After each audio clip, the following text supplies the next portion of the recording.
not far away. Let's talk story. It's where my mama was born, it's where I come from, it's where my daddy fell in love not long ago. Aloha, everyone. This is Larry Camp, and welcome to the Nobody Knows Your Story podcast, which just happens to come with a side of Hawaiiana. Nobody Knows Your Story is a podcast which I believe will impact each listener in a positive way. As you listen to the experiences that have transformed, shaped, and guided each guest, perhaps you'll better understand your own personal journey. Some will surprise, some will make you question, and some will inspire, but all will leave you in a better place for listening in. As for the Hawaiiana, well, that's just a big part of my life story. So I invite you to check in from time to time, or better still, add Nobody Knows Your Story to your list of favorite podcasts. You'll enjoy hearing the life experiences of people just like you.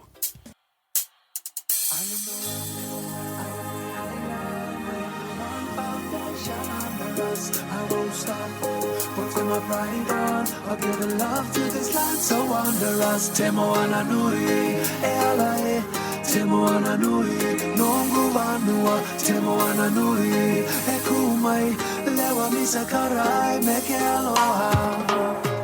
Oh, matuala, sipiki simio, bulki wofi hotororo, no way golomala, itim gagidu, suruki golo waraso. Mama sino isi sore mane ba solwara silip sore paradise sumikisim warama pe golo lange mape.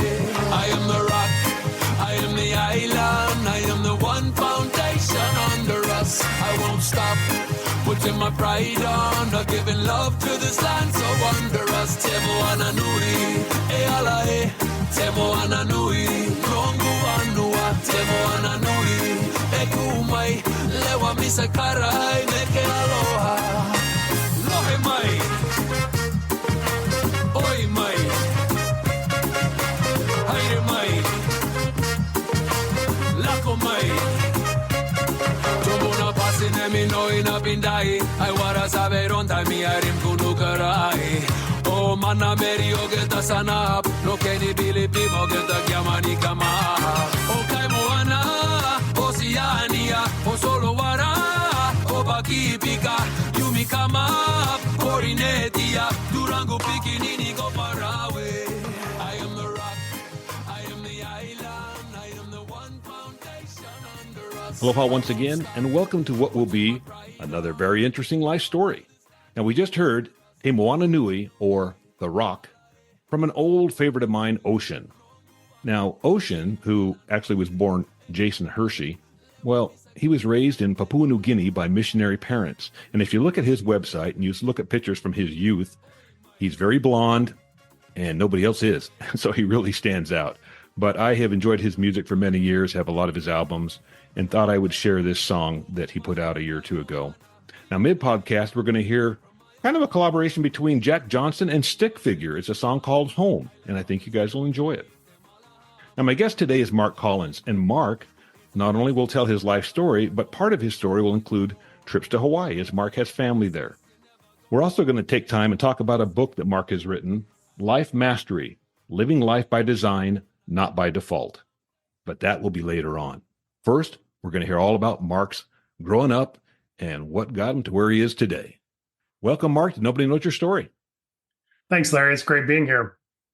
Well, and you kind of heard the intro there. We're going to hear about your life today and what you're doing and how you got to where you are now. Because as, well, anybody who's listened to my podcast, 130 episodes, I think now, will know that, yeah, a lot of times it takes shape in our youth. Yeah, that's for sure. Mine as well. Your dad was in the military, so you moved around a lot. My wife did the same, so I'm familiar with that. But what are some of the places, where were you born and where did you, I guess, grow up in those first 10, 12, 15 years? Yeah, my dad was in the military, and so I tell people that by the time I was in the sixth grade, which for me was 12 years old, we'd lived in 5 states and 1 foreign country. And so that was every 2 years we moved to a new location. So Nebraska was where I was born, and that was the first 2 years. Then it was Oregon. Then it was Germany. Then we came back to the United States to a cool place called North Dakota. Cool, really, because it was freezing there. Then from North Dakota, let me see, North Dakota, went to Oklahoma, and then Utah. And then I came to California on my own to become a rock star. So yeah, that was my youth. Up till 10 or 12, it was all over the place. And then Utah was where I did the last of my growing up. So, and just to be honest, Larry, that doesn't include all the different places. So in Oklahoma, we lived in 3 different cities on a military base and a couple of other locations. And in Utah, we lived in a couple of different places as well. So a lot of moving, a lot of transient lifestyle, nomads maybe. Now, was your dad Air Force? He was, yeah, he was in the Navy initially, and then when he met my mom and got married, he felt like the Air Force was a more stable environment. Well, when As stable as moving 6 places in 12 years it can be. When you said Utah, I thought, well, maybe that was Hill Air Force Base. Exactly. Yeah, Yeah, you know the area. Yeah, it was I do. Beautiful Yeah. area, nice people. Well, and there's no other branch of the military that's really in Utah other than Air Force up at Hill, as far as I know. I mean, they might have, National Guard and some different things, but Yeah. yeah, They when you have said the Utah, I Army. thought, yep. They have the Army down south. I can't remember where their base is, but yeah. Yeah, they are the marquee military unit out there, that's for sure. I remember as I was looking at a couple of your notes, you said that you moved to California to be a rock star. I was moving away from something rather than moving towards it. I was in college and, kind of doing the standard thing, got out of high school. I actually joined the military reserves, the Marine Corps Reserves. There was a unit in Utah as well. Came to an area, the San Diego area for basic training. And then went back, started going to college, just felt like, this just wasn't for me. And so moving to California, I had somebody who played an instrument sort of, had an idea to become a rock star. And I was really moving away from what I didn't like versus moving towards what I had talent in. So it was a crazy idea. And imagine me telling my dad, yeah, we're going to go out there and we're going to try and start a rock band. Yeah, it didn't go over very well. So that was the thing that brought me to California. Let me go back to your high school years. Now, did you go to high school then in Utah? Yeah, I actually went to Clearfield High in Clearfield, Utah, and stayed at Layton. Layton was where we lived, right near Hill Air Force Base, if you know the area. And then Clearfield was my alma mater. Went to Weber State, which is now Weber University, a huge university in northern Utah. Yeah, and then that's where I transplanted to California from. And if you follow sports, that's where Damian Lillard went to college. Yeah, it's a big university. It wasn't quite that big when I was there, but it's become quite a large institution. I'm always interested in people's upbringing because I presume, and I could be wrong, but when you move around that much, you're constantly the new child at school. You're constantly making friends. And then a couple of years later, you're leaving those friends. The upbringing is very different than someone who grew up in the same neighborhood and lived in the same home all through, grammar school and middle school, high school, and then off to college. So it's a very different thing. But I think sometimes what that does, Mark, is it gives you maybe better social skills because you're forced into it. Well, that's a great point. And so it's interesting. With me, it was the opposite.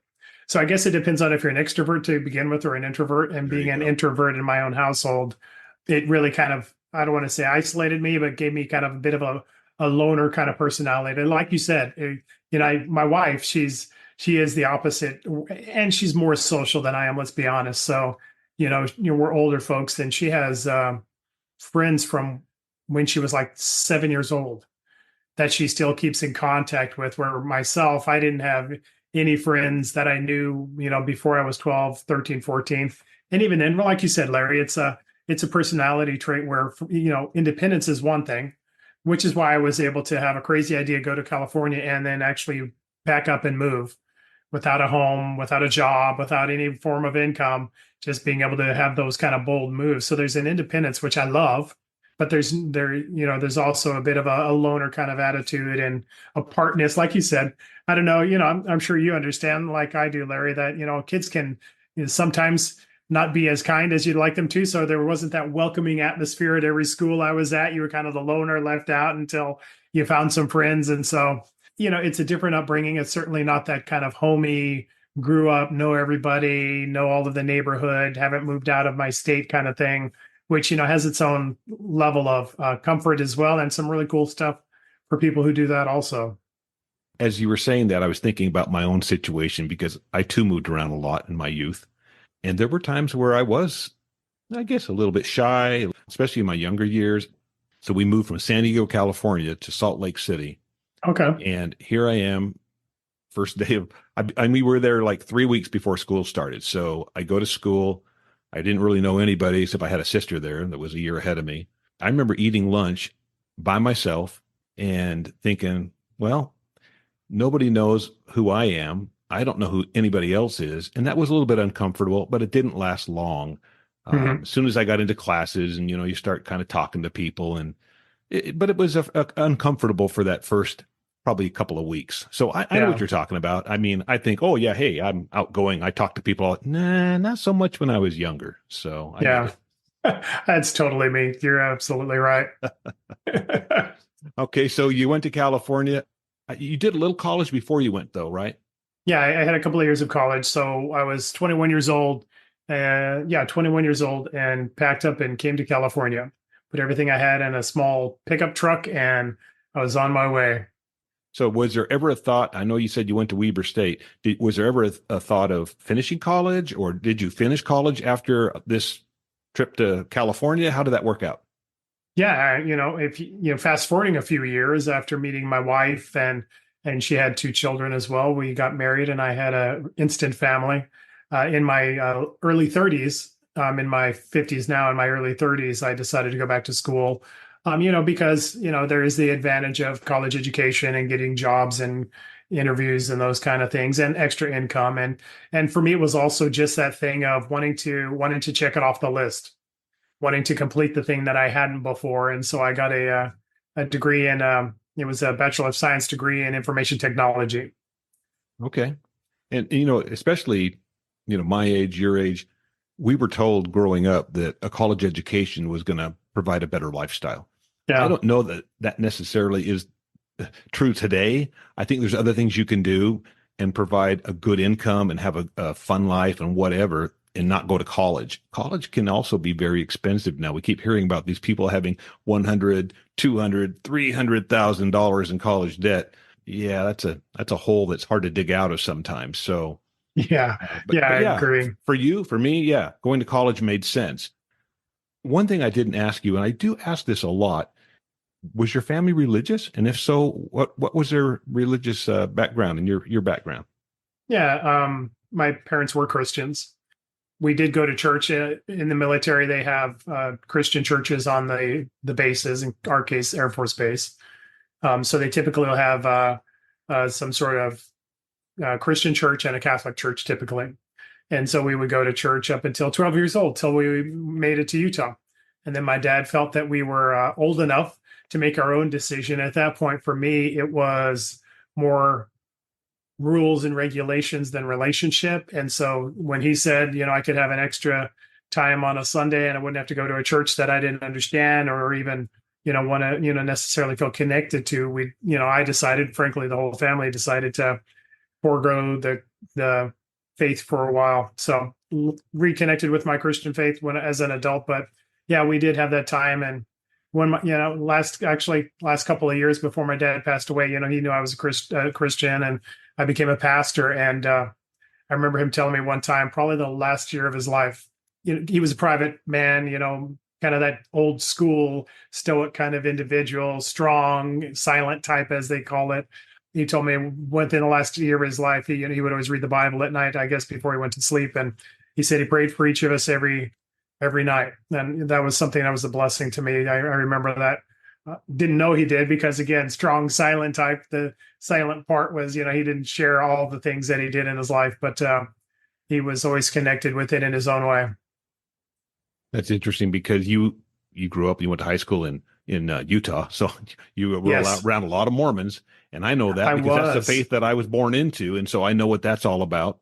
We are no longer practicing, but I certainly know from my friends who were not Mormon that they felt a lot of pressure at times being around everybody else who seemingly was. So was that an issue for you in high school? And the interesting thing, Larry, that independent thing of growing up in a multitude of different areas and always feeling like an outsider. It was something that I was a bit comfortable with, kind of a bit of that rebellion, rebel kind of thing.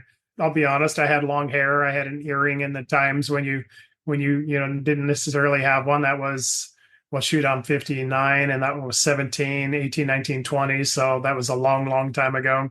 I didn't feel the pressure, but I definitely felt, that outsider kind of vibe was definitely something I had at that time as well. Wasn't really kind of fitting the structure of it. There's the LDS Church and the people that I know who are Mormons are really quality individuals, but it wasn't a framework that I fit into while I was there. That's a good way to put it. Yeah. And to be honest, we're the religion of our parents. I've used that expression before. Yeah. And I just did the things that my friends were doing. When I was in San Diego and when I was in Laguna Niguel and when I was in Nashville, well, trust me, we were the minority for sure. Yeah. And it was so weird to move to a place where all of a sudden I'm looking around and wow, all these other people are Mormons. It was just very different. And in a way, I didn't like it as much. I liked kind of being, I don't know, it was just very different. People would ask me that and I'd say, it was easier to live my religion when I was in the minority because I felt like I had to kind of set an example. Hmm. And then when you get around everybody who else is the same, and part of it had to do with the age I was a teenager now and getting older, and I too Yeah. had the long hair. So I mean, I can relate, and that's just a time of life where you're going through a lot of changes and you're questioning things anyway. So Yeah. You're testing out your adulthood, trying to figure out who you are. exactly. Yeah, And that's I've for always sure. been one that asks lots of questions, and sometimes that rubs people the wrong way too. They don't like questions a lot of times. Yeah, it can be the case for sure. Hey, now I heard you say that you either were a pastor or are a pastor. Are you doing that now? Yeah, actually, I'm an associate pastor at a church in Southern California. It's called Authentic Community Church in Buena Park. So it's around Knott's Berry Farm. Yep. I know right So, where that is. yeah. So for your listeners, it's 20 minutes from Disneyland. I always use that as a landmark for people who don't know the area. I have a friend. He's been on the podcast. They left Mormonism, I don't know, maybe 8 or 10 years ago. And a lot of people who leave Mormonism, they become atheist or they are agnostic or, just don't believe in anything and Yeah. whatever. But not all. And he felt this prompting and this calling, and he did 4 years of seminary, and he is now opening a church here in the Ivins, St. George, Utah area.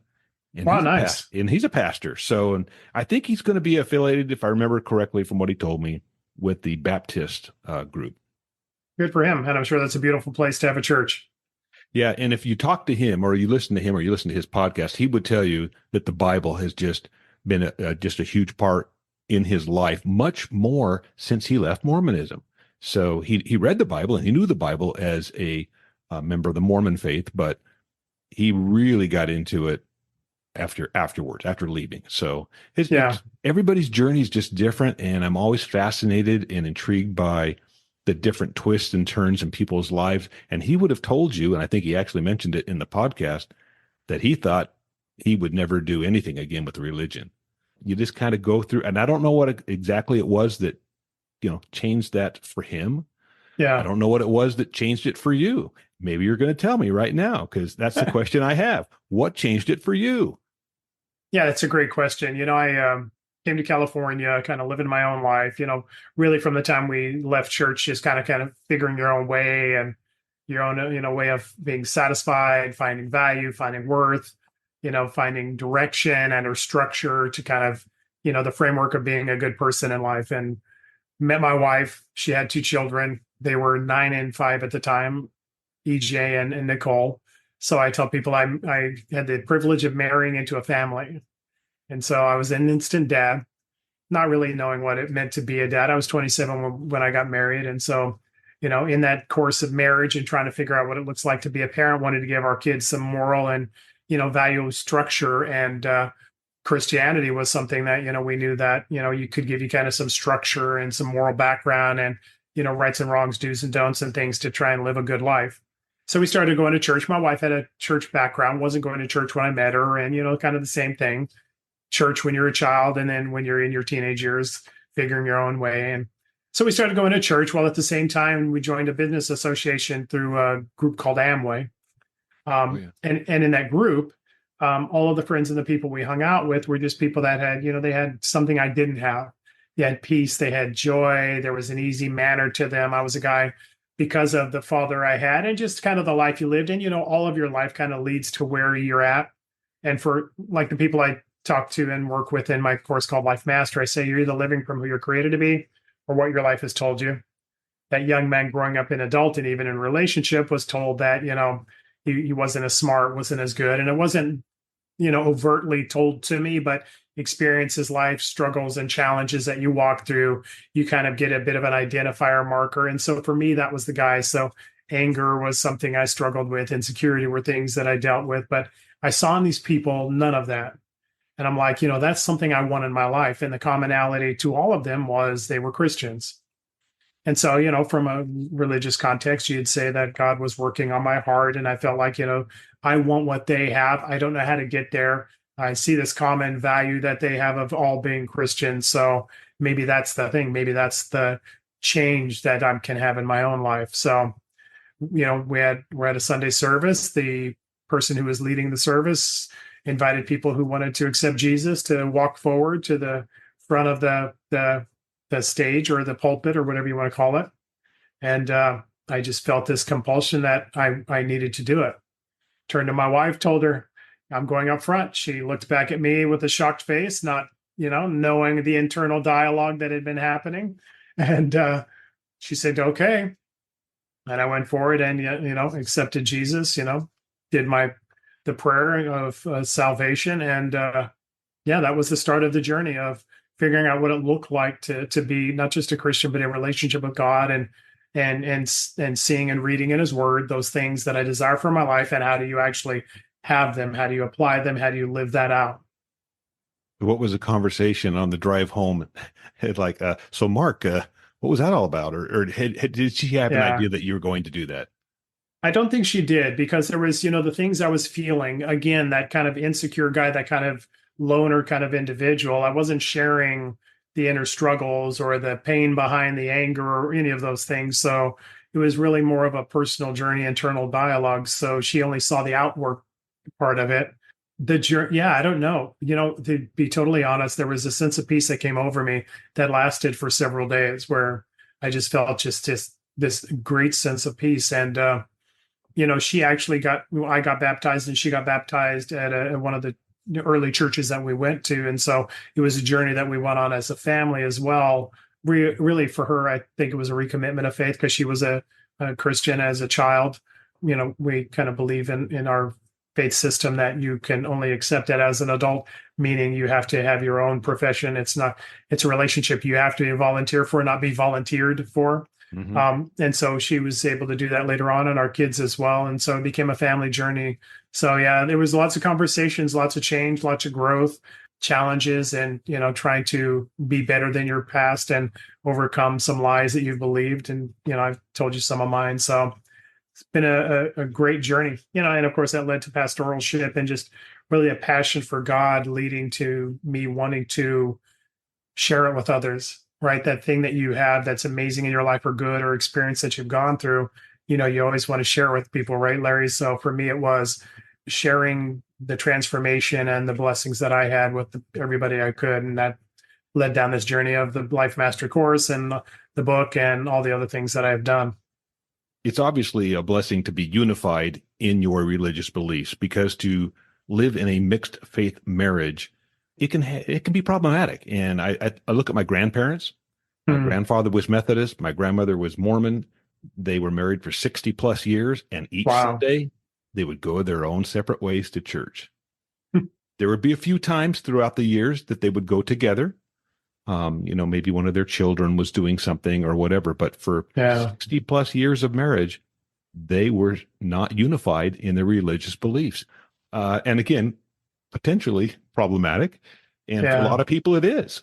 Yeah, that was great that she ended up feeling those similar feelings that you did, and that you guys were and are unified in what you're doing. So I and my wife now, we don't really do anything. I consider myself somewhat spiritual, but I don't affiliate with any religion. But our daughter, who left Mormonism, she and her husband, when they were in the service over in Hawaii, they got baptized in the ocean. And they are non-denominational Christians.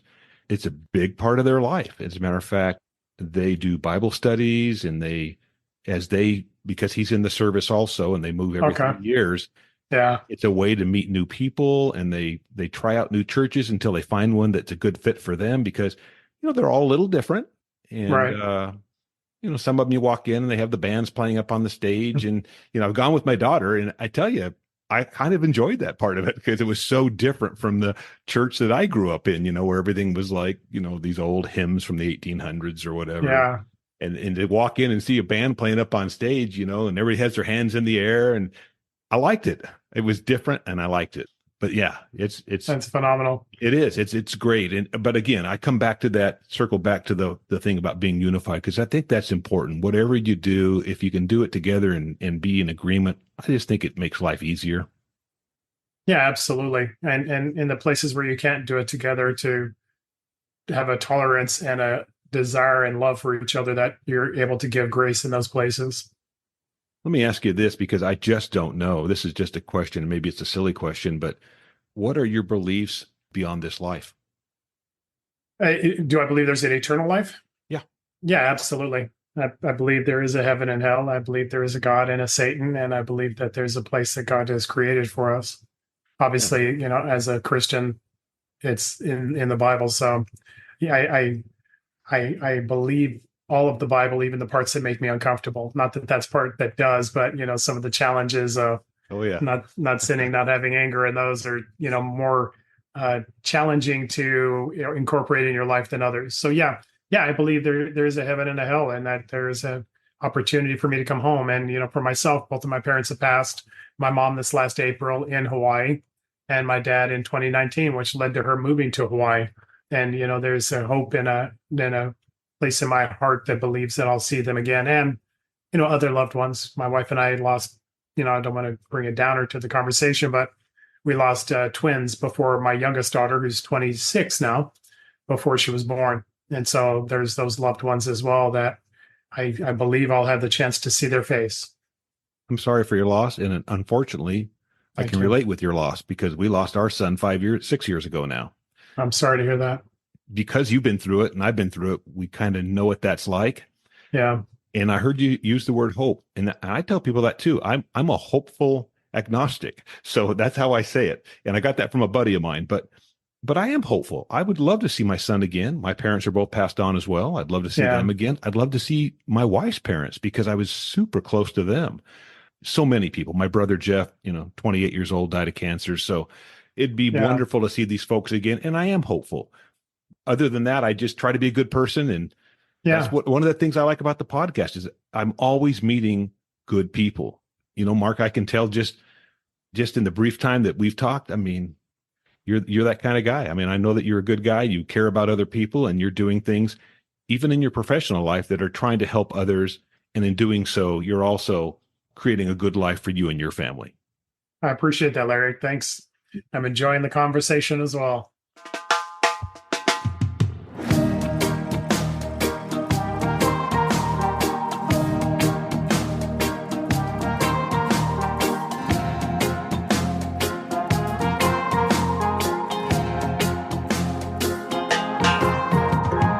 Gotta get home, there's a garden to tend. All the fruits on the ground and the birds have all moved back into my attic. Whistle and stand. When the young learn to fly, I will patch up the holes once again.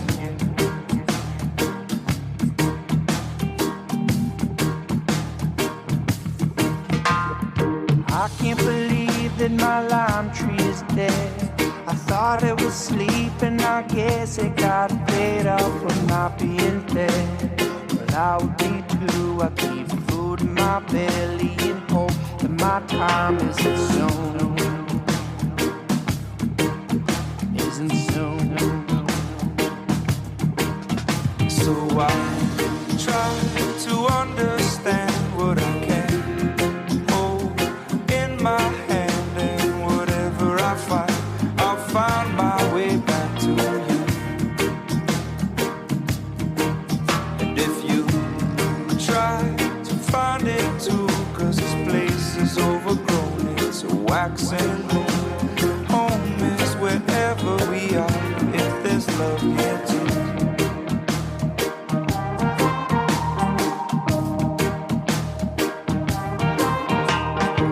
back of my house there's a trail that won't end. We went walking so far that it grew back in. Now there's no trail at all, only grass growing tall. I'll get on my machete and battle with time once again. But I'm bound to lose, 'cause I'll be damned if time don't win.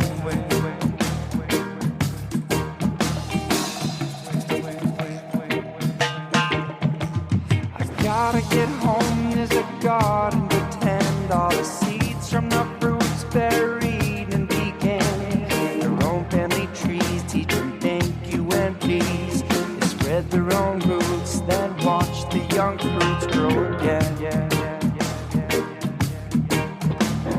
This old trail will lead me right back to where it began.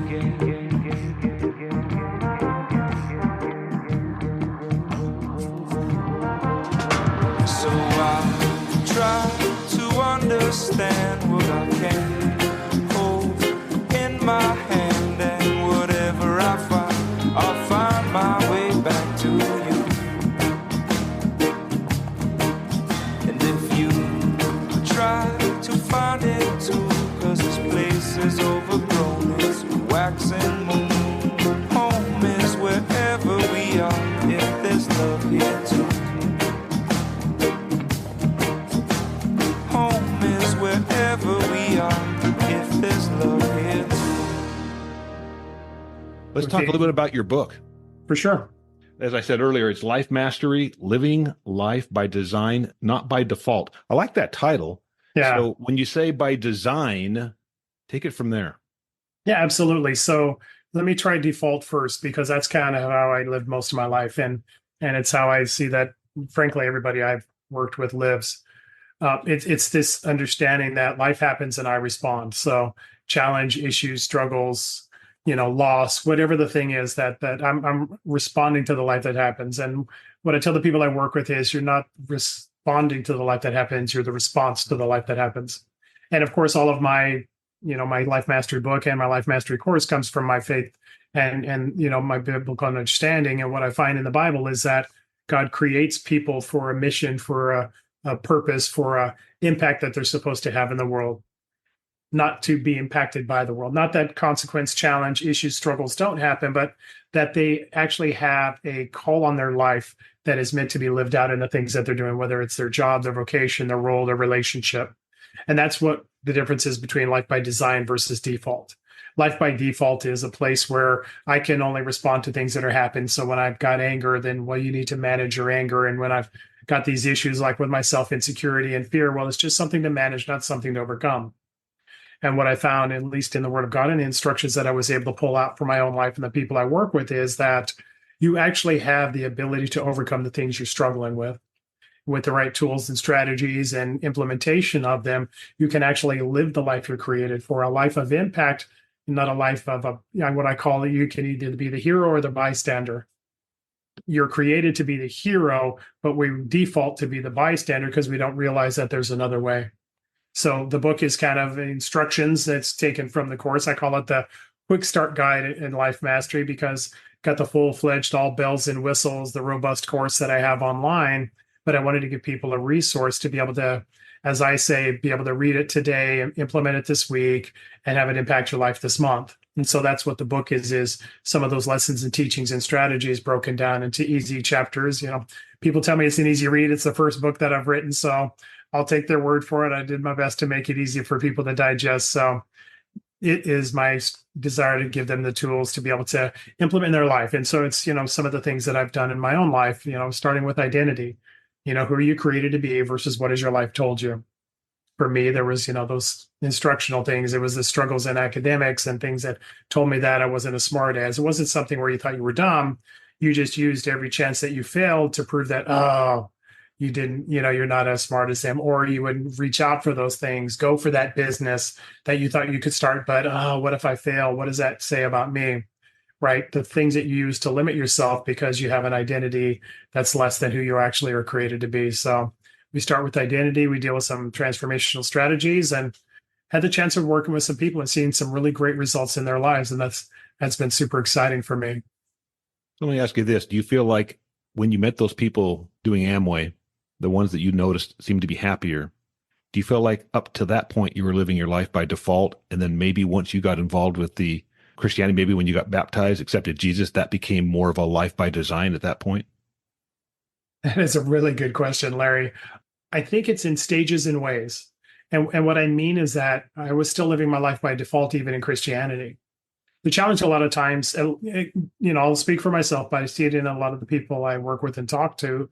There are the called the habits of Christianity, which are important things. You should pray, and you should go to church, and you should, associate with people that you can be in community with, and you should, read the Word of God, the Bible, and all of those things. But a lot of times we look at the Bible as philosophy, not instruction. And so I thought just by memorizing the words, I'd have the results. And it's not really in memorizing the words necessarily, although God can perform miracles and he's beautiful at doing it. But many times he wants you to take ownership of the things he's asking you to do. And that means living it out. So what does that mean? One of our transformational strategies is mastering your thoughts. There's a scripture that says, as a man thinks in his heart, so is he. It's an understanding of, a description of an individual, but it's also an instruction for us to live it out. So what that says is that if I am where I'm at today because of, primarily my thoughts and words and actions, but we'll just take thoughts. What I tell the people I work with is who you think you are, you'll become.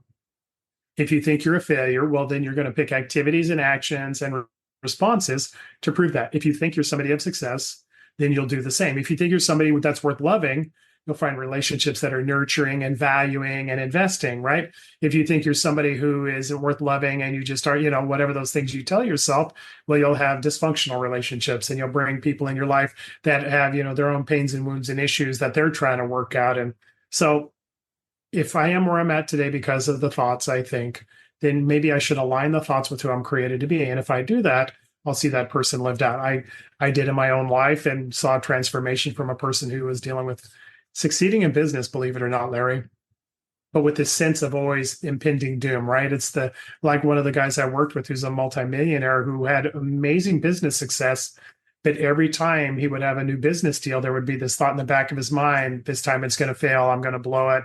That fear of failure that a lot of people deal with, or whatever you call it, imposter syndrome. But when you change your thoughts to align with who you are, you'll see that guy or that woman show up in your life. So you're living from your past and your pain or living from your identity. And so living by default versus by design, I was treating the Word of God as philosophy because that's kind of the tradition of how we do it. But when I started to see the instructions, started to see, oh, this is how I can change my life, applying it, then you started to live it out. So it wasn't just Christianity, although there's wonderful transformation and things that happen there, but it's really being able to have the ability to apply the word, to see the instruction and to live it out that causes that change from default to design. One thing that I noticed throughout religions is community. And yeah. That was a big thing in my Mormon upbringing. It was a big thing in my grandfather, his Methodist, church that he belonged to. They had a lot of activities and things, and my grandmother would support him and go to those. And sometimes I would be there and I would go or whatever. And when people leave a religion, one of the things they miss the most is that community and that aspect. So us moving here, we found a lot of people that were in similar positions that we were in, and we have a robust community here of right now, I guess what I would call us, what would we call them? Nuns. So no religions. I mean, that's our affiliation at this point. But as the years go by, I do see some people starting to maybe reevaluate where they're at from a religious standpoint and maybe go to a Unitarian church or try, a non-denominational Christian or something. But I think, it's a journey for everybody. And you talked about your dad and in that last year of his life, how he was studying the Bible, unbeknownst to you, but he was studying the Bible. He was saying his prayers. He was praying for his children, and you just never know. And I think sometimes when you see, I'm a lot closer to the end of life now than than at any other point, obviously. And so I think of those things, and that's, like I said, shared with you earlier. I'm very hopeful that there will be something, but if it's lights out, then it's lights out. I mean, I don't know, but I'm hopeful, and I know that there's value in surrounding myself with good people, like-minded people that are going to make you feel better by spending time with them, as opposed to the opposite, which sometimes in our youth we tended to do. No, absolutely. I think community is huge. Whether it's a religious affiliation or just a commonality of interests or what have you, there's an innate desire to be amongst other people, and there's great value in it, right? You learn things. Oh yeah. You have people to carry your burdens, if you will. You have people who can be there when you have challenges or struggles or issues. You have those common interests, those opportunities to laugh and tell stories, and there's a depth of life that can't happen alone, and it's in community. However you gain that community and whatever it looks like for you it's important for all of us. So yeah, in that beautiful area where you're at or where I'm at here, those things really matter. And it's not because we want to be isolated in our group. In my case, in religion, it's because when you have a commonality of interest, you have the same language, and you have the ability to be around other people like family. You're around people that you feel like you have a community, a commonality of love and care that you don't get just by showing up at work or go to the grocery store or whatever. The other side of that too, I guess, would be, we know that as we get older, a lot of people, maybe they lose a spouse or whatever, and they're alone. Social life is big. It's big for our mental health, and having a lot of friends and, like you say, community, people that are like-minded. Yeah. It does a lot. It does a lot for us mentally, and just, it makes life more fun. If this is my only life, I want to have a good life. I want to enjoy things. I think, we take more trips now. We just got back from 2 weeks in Maui. So, I mean, nice. We just enjoy doing things and spending time with friends and just really just enjoying the life experience. I don't know if mine is so much by design at this point, maybe it's a little bit by default, but at the end of the day, I just don't want to have any regrets. Yeah, absolutely. And I think if I would say this, the life by design versus default is how you invest in your life. It's who I am lived out, right? So having value in community is for sure an important value, but being valued in community, being a person, isolation, like you talked about, really a lot of times it comes from one of two ways. I've been hurt, so I don't want to enter in again, or I don't feel I have something to offer, so I don't offer myself. And in either case, life by design is really, I'm a person of worth and value that sees others of the same and want to give into that community in a way that where I matter and so do they. Yeah. We're using the word community a lot, but I'm going to use it again because I find that volunteering, maybe at a homeless shelter, or I have a buddy, Wayne, and he has this wonderful karaoke equipment, and I will go and help him because I've learned now to help him set up, or actually I mostly just listen to what he tells me to do, but I'll help him set up the equipment, and we will go. And last month we went and volunteered at an assisted living facility, and I think there was like 12 people there, Mark, but those 12 people had a lot of fun singing karaoke, and we'll do that sometimes. And I feel like, because when I was in the religious environment, there were many opportunities to volunteer. There was always a family moving in or a family moving out, or somebody, like you say, that was sick and needed a meal, or there was always those opportunities. And when you're not part of that anymore, well, now where do I find this? So yeah, there's a lot of places out there that you can volunteer and help out and give of your time, because money's great, but giving of your time, it also does something for you as the individual, rubbing shoulders with folks that are not as fortunate and maybe a little downtrodden, and to maybe to help uplift them a little bit. And I know that's a lot of what you get from doing what you're doing as a pastor. Yeah, absolutely. There's nothing that will tell you how blessed you are faster than helping somebody in need and seeing the things that you take for granted that they may not have. So that's really awesome that you guys are doing that. It's a big deal. And I think there's those things where you understand you're a person of worth and value. You have value to give out. When you feel like you're not, then you're somebody who can only receive. You try and consume. You try and make sure you have it all, right? But when you feel confident in yourself, now all of a sudden you have something you can give to people who actually need it. Yeah, no, well said. Hey, let's close up by talking about your experience at Hawaii a little bit. I know you've got a couple sisters, I think you said, lived on Oahu. Yeah, absolutely. I had my youngest sister, who's 1 year younger than I. In my book, I tell the story. We were born on the same day, 1 year apart. Oh, wow. So in the book, what I say, my book, Life Mastery, Living Life by Design, I say that she's the gift that I didn't want. Yeah. Because from my first birthday on, I never had my own birthday from that day forward. But yeah, so she's exactly 1 year younger than me. She moved to Hawaii in Oahu to work at in some government organization. She's moved on to a local state organization, but she's lived there for quite a few years. And then my sister, who's 1 year older than me, moved there to be with her. And in between her moving there and my younger sister being there, I mentioned my father passed away in 2019. So in closing out their estate and selling their home, my mom chose to go to Hawaii to live with her in a bit of a mother-in-law quarters kind of situation. So she lived there for the last years of her life until this past April. So wonderful property. It's in the northern part of Oahu, so it's away from the city and all the hustle and bustle and all the tourist stuff. It's beautiful area up there. If this makes sense, it's just south of the North Shore. So it's right before you get that curve of North Shore. Wonderful area. I've had some great memories and times there of being able to, because she's in a neighborhood and, there's that one highway that goes, you were on Maui. So in Oahu, there's a highway that goes all along the coast from south to north.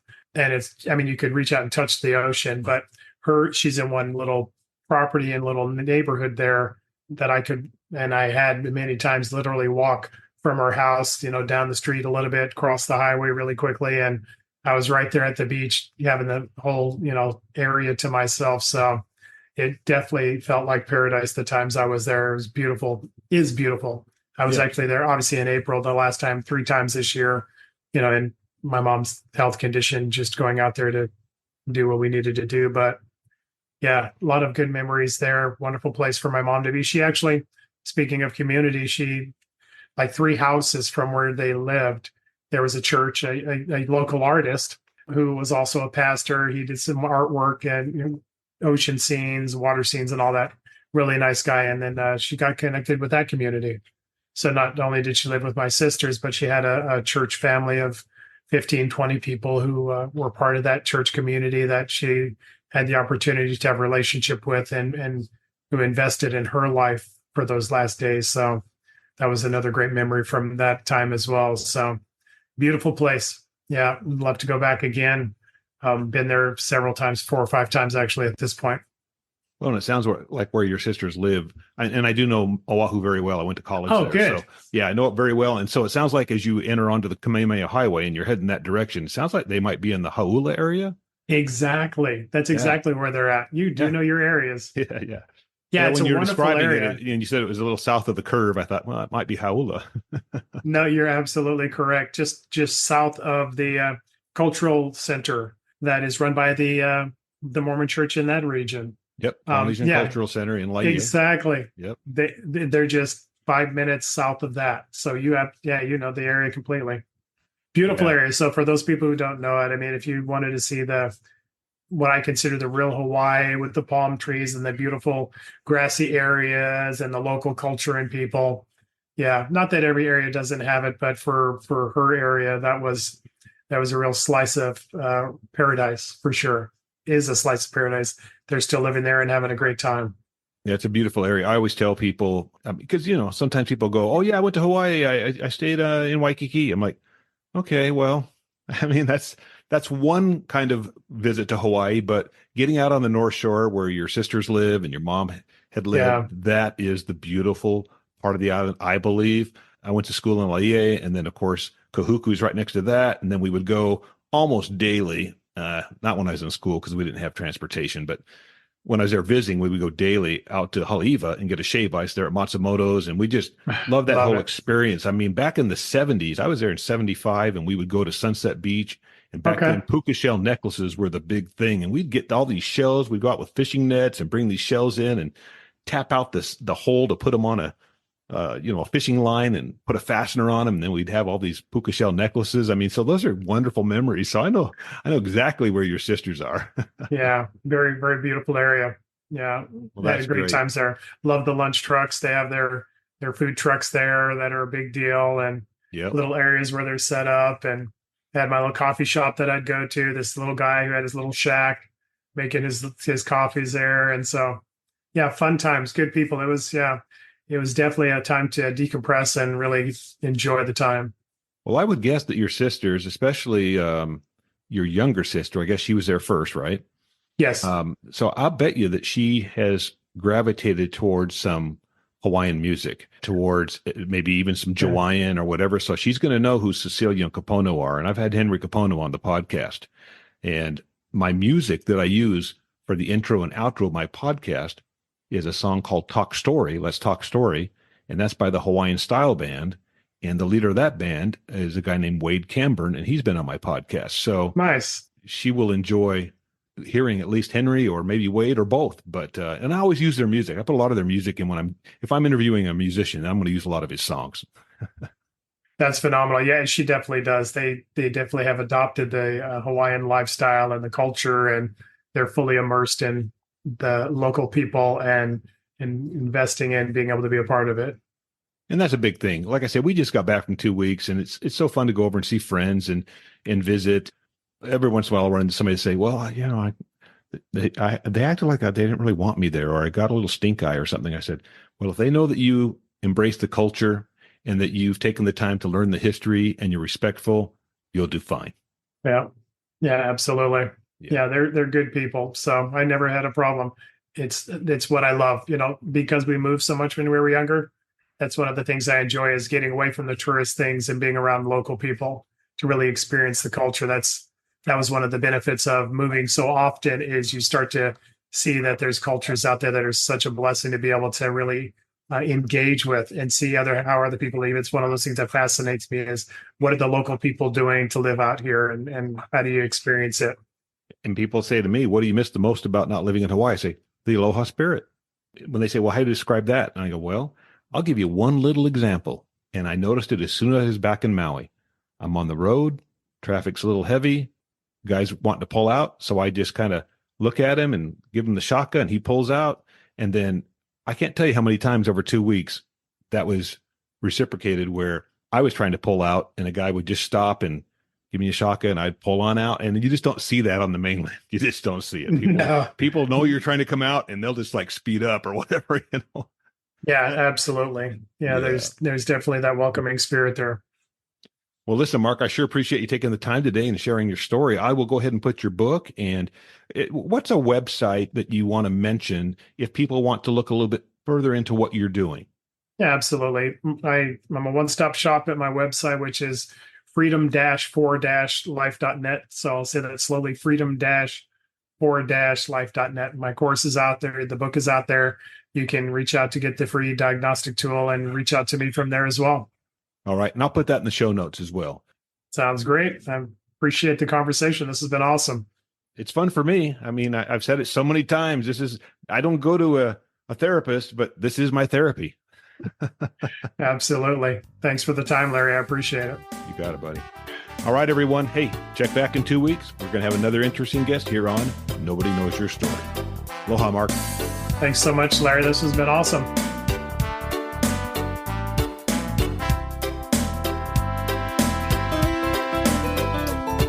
Down a little old country road not far away, let's talk story.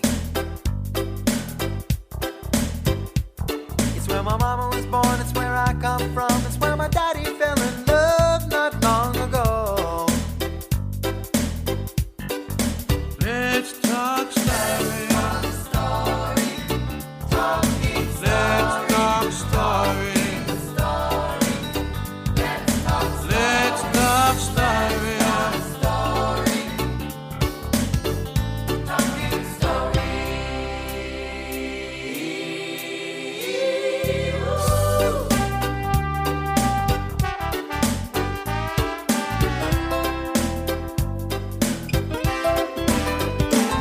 Sit down and relax, stay a little while. It's been so long since I've seen your smile.